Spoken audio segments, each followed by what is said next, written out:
mga paps, eto bali kakalasin natin tong pinaka handbrake ng Hyundai Accent. Ay gumana oh. Wala man lang siyang click o hindi kumakagat yung gear natin. Dito malalaman natin kung ano nangyari. Yan. Tatanggal natin yung mga tornilyo rito. Yan. Tsaka yung mga lock sa gilid-gilid. Eto, iikot ko na to pre. Na ano to eh. Iniikot to eh. Ayan. Ay, sumama. Okay, bali yun lang oh. Check lang natin yung mga connection pwedeng nag-loose. Okay naman yung cable, hindi naman naputol.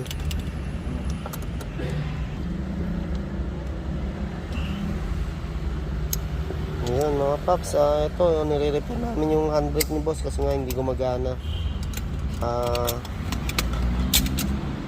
Yan. Ay mga paps, bali pinaka-sensor natin sa handbrake ito. Yan. Basta nakasuksok. Ayan, napaka-importante ng handbrake natin, lalo kung manual yung ating sasakyan. Kailangan lagi tayo naka-handbrake yan. Malinis mo na. Ha? Ano mo?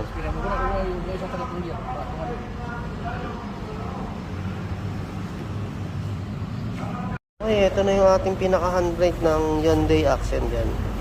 Mga paps, i-a-adjust lang natin gaya nito.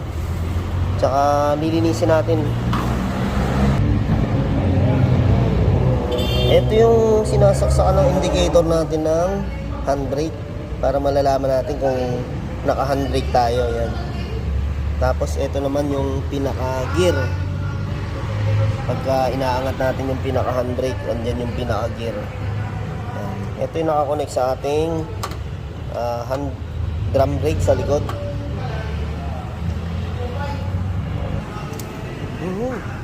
Ayun pala mga paps, may kumakalang na ano.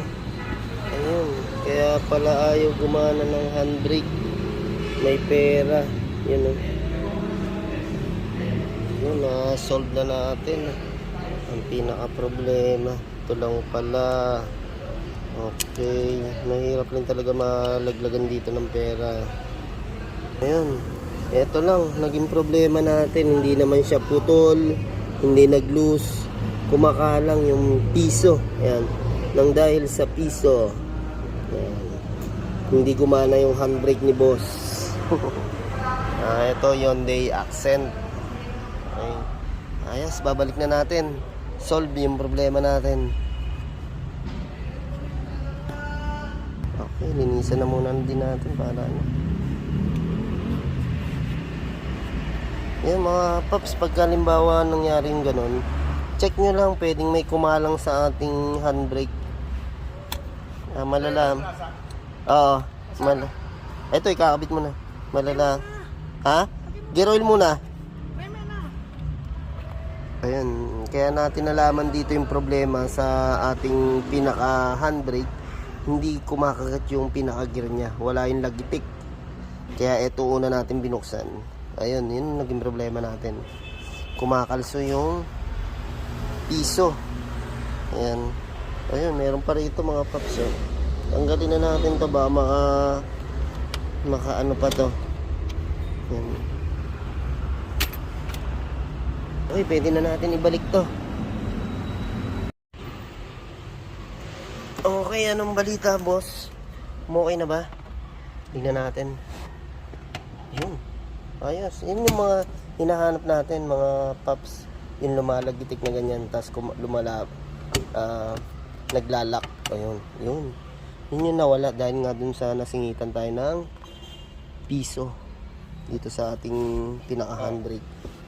Okay, kabit na natin yung cover. Ito, tinatanggal natin to pagka ano. Nag-adjust ka rin doon? Oo. Pakita ko nga lang muna.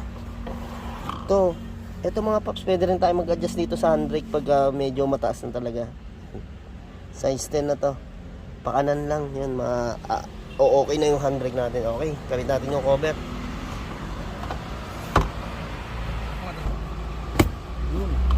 Yung mga boss, naka-clip lang itong mga to. Naangat lang natin yan. Yun ang bis. Sabi ko na, paps.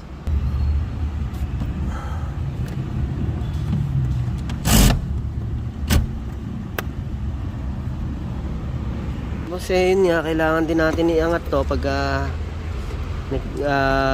adjust tayo ng handbrake dun o nag-check tayo. Ito mga paps, ano rin to, inaangat lang din natin to, naka-clip lang yan. Okay, bali ito yung cable natin ng sa handbrake. Okay naman siya, yan. Yan o, konektado dito sa ating likod ng pinaka drum brake yan. Okay siya, kaya walang problema dyan. Ayun, okay na, gumagana na oh. Yan, ayan. Okay, bali sa handbrake natin, dalawa yung nakakabit dyan sa ating brake sa likod, sa ano yan, pinaka-drain. Ito. Ito yung ating pinaka-cable ng handbrake na kukonekta rito. Gumagana naman siya, ayos naman siya sir. Talagang nag-loose lang dun sa harap, may kumalang na piso. Iyan ang kadalasan sumasayad sa atin, no? Kadalasan sumasayad, siya ay mas mababa eh. Pero matibay naman yan, solid yan. Okay, eto tingnan na nga natin kung yun. Okay na. Gumana na. Okay.